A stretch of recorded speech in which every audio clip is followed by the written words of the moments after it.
નમસ્કાર મિત્રો, કિસાન સંઘ ચેનલમાં આપ સર્વ પશુપાલક મિત્રોનું હાર્દિક સ્વાગત કરું છું.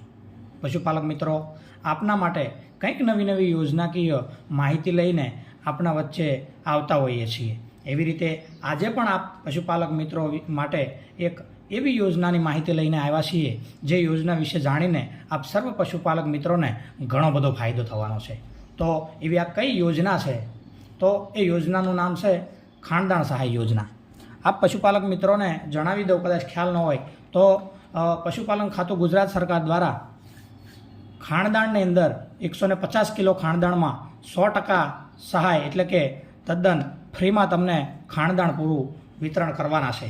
તો આ ખાણદાણ સહાયનું ધોરણ શું હોય, તેમજ એનો લાભ કોને કોને મળી શકે, તેમજ તેનું ફોર્મ ક્યાં ભરવું, કેવી રીતે ભરવું અને એમના ફોર્મ ભરવાની છેલ્લી તારીખ શું હોય છે, એ સંપૂર્ણ વિગત આપણે આ વિડીયોની અંદર જોવાના છીએ.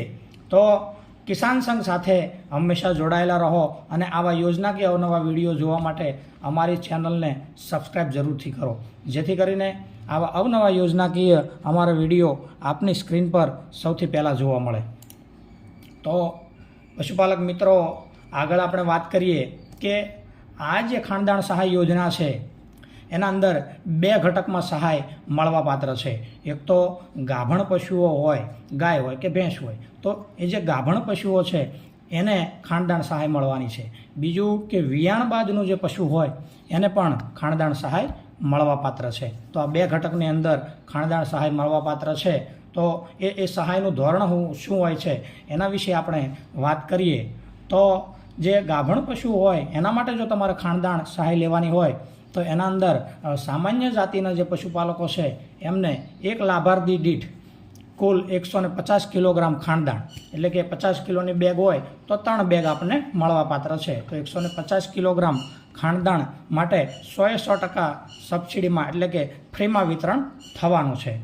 તો આ વાત થઈ એ જે સામાન્ય જાતિના જે પશુપાલકો છે એના જે ગાભણ પશુ છે એના માટે. અને જે બીજું ઘટક છે એની આપણે વાત કરીએ તો એ છે જે આપણે વિયાણ બાદનું જે પશુ છે, ગાય હોય કે ભેંસ હોય, કોઈ પણ જે વિયાણ બાદના જે પશુ છે એમના માટે જો તમારે ખાણદાણ સહાય લેવાની હોય તો એના અંદર પણ સહાયનું ધોરણ એનું એ જ રહેશે.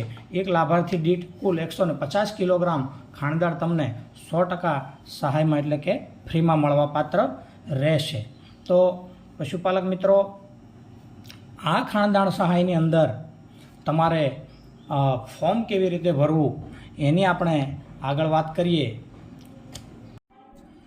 તો પશુપાલક મિત્રો, સરકારશ્રીની જો આવી તમારે સહાય યોજનાનો લાભ લેવો હોય તો એની ઓનલાઈન અરજી કરવા માટે સરકારશ્રી દ્વારા એક પોર્ટલ બનાવવામાં આવેલું છે. જે પોર્ટલનું નામ છે આઈ ખેડૂત પોર્ટલ. હવે આઈ ખેડૂત પોર્ટલની અંદર તમારે અરજી કરવી હોય તો તમે તમારા સ્માર્ટફોન જો વાપરતા હો તો ઘરે બેઠા મોબાઈલથી પણ તમે ઓનલાઈન અરજી કરી શકો છો. તેમજ જો કોમ્પ્યુટર રાખતા હોય તો કોમ્પ્યુટરમાંથી પણ ઓનલાઈન અરજી કરી શકો છો.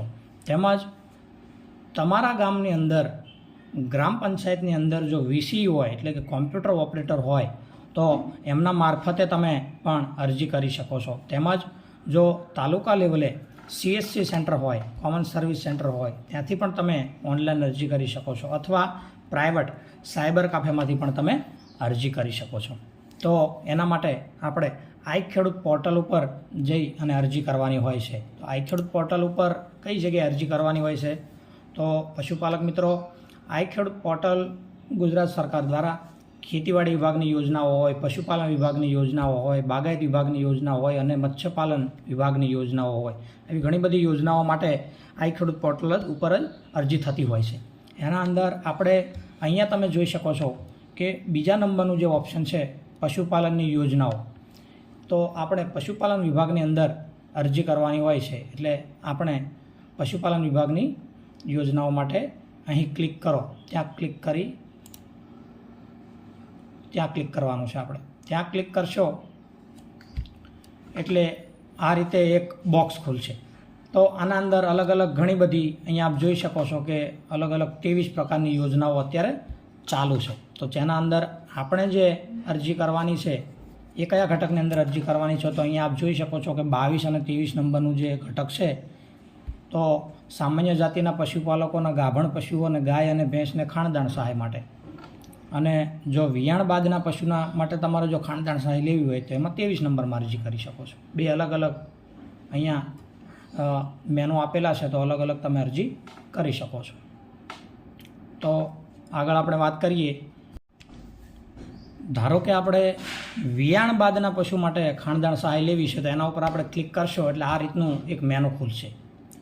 તો અહીંયા આપ જોઈ શકો છો કે અહીંયા આપની જાણ માટે એક તીર દર્શાવવામાં આવેલું છે કે અરજી કરો. એ અરજી કરો ઉપર આપ ક્લિક કરશો એટલે અરજી ફોર્મ ખુલશે. અને અહીંયા આપને જણાવી દઉં કે અરજી કેટલી તારીખથી કેટલી તારીખ સુધી કરી શકાય, એની છેલ્લી તારીખ શું હોય છે? તો અહીંયા નીચે જોઈ શકો છો તારીખ 15/6/2024થી 15/7/2024 સુધી કરી શકો છો. જે પશુપાલક મિત્રોએ આજ સુધી હજી આ યોજનાનો લાભ ન લીધો હોય અને એના અંદર અરજી ના કરી હોય, તો તમે આજે જ અરજી કરી શકો છો.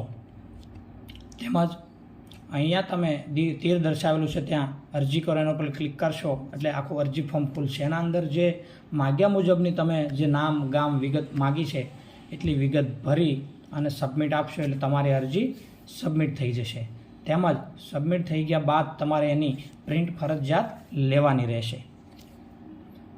ત્યારબાદ વાત કરીએ કે આનું અરજી ફોર્મ તો આપણે ભરી દીધું, પણ એને મેળવવાનું કઈ રીતે છે, એનું વિતરણ કઈ રીતે થવાનું છે, એની જો તમને વાત કરી દઉં તો પશુપાલક મિત્રો, પશુપાલન વિભાગ ગુજરાત સરકાર દ્વારા તમારી ઓનલાઈન આઈ ખેડૂત પોર્ટલના માધ્યમથી ઓનલાઈન અરજીઓ મંગાવવામાં આવે છે. ઓનલાઈન અરજી મંગાવ્યા બાદ એની પાત્રતા, એમની જે છેલ્લી તારીખ હોય 15/7/24, એ છેલ્લી તારીખ પૂર્ણ થયા બાદ એની પાત્રતા નક્કી કરવામાં આવે છે.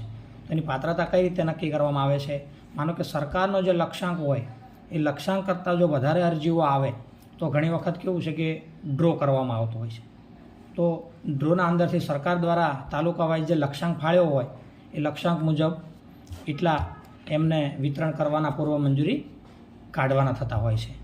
તો એ વિતરણ ક્યાંથી થશે? તો તમારા ગામની અંદર રાજ્ય સરકાર દ્વારા જે નિયત થયેલ જે ખાણદાણનો જે ભાવ હોય, સરકાર દ્વારા જે ખાણદાણનો ભાવ નક્કી થયેલો હોય એ ભાવે, પરંતુ આપણે તો 100% સહાયમાં છે, ફ્રીમાં છે. એટલે આપણને જિલ્લા દૂધ ઉત્પાદક સહકારી સંઘ દ્વારા ઉત્પાદિત થયેલ ખાણદાણ વિતરણ થવાનું થશે.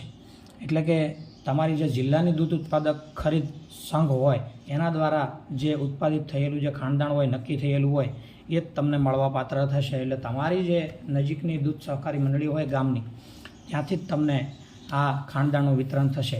તમે ઓનલાઈન અરજી કરી દીધા બાદ તમારો એ પશુપાલન વિભાગના અધિકારીશ્રી દ્વારા આપનો અથવા તો દૂધ સહકારી મંડળીના કર્મચારી દ્વારા આપનો સંપર્ક કરી અને ગ્રામ્ય લેવલેથી જ આપણને આ ખાણદાણ ઉપલબ્ધ થશે. તો પશુપાલક મિત્રો, જો આપે આજ સુધી આ યોજનાની અંદર અરજી ના કરી હોય તો આજે જ આ યોજનાની અંદર લાભ લઈ શકો છો. તેમજ ગુજરાતની અંદર રહેતા તમામ પશુપાલક મિત્રો આ યોજનાનો લાભ લઈ શકે છે. તો જો આપને આ યોજનાની માહિતી ગમી હોય, સારી લાગી હોય, તેમજ અમારો વિડીયો આપને ગમ્યો હોય તો અમારા વિડીયોને લાઇક જરૂર કરજો. જેથી કરીને આપ લાઇક કરશો તો અમારું મનોબળ, અમારો વિશ્વાસ વધશે. જેથી કરી અને આવી અવનવી યોજનાકીય માહિતી અમે આપના સુધી પહોંચાડી શકીએ. એના માટે અમારી આ કિસાન સંઘ ચેનલને સબસ્ક્રાઈબ જરૂરથી કરજો. તેમજ આવા અવનવા વિડીયો જોવા માટે, યોજનાકીય માહિતી માટે હંમેશા અમારી આ કિસાન સંઘ ચેનલ સાથે જોડાયેલા રહેજો. આભાર.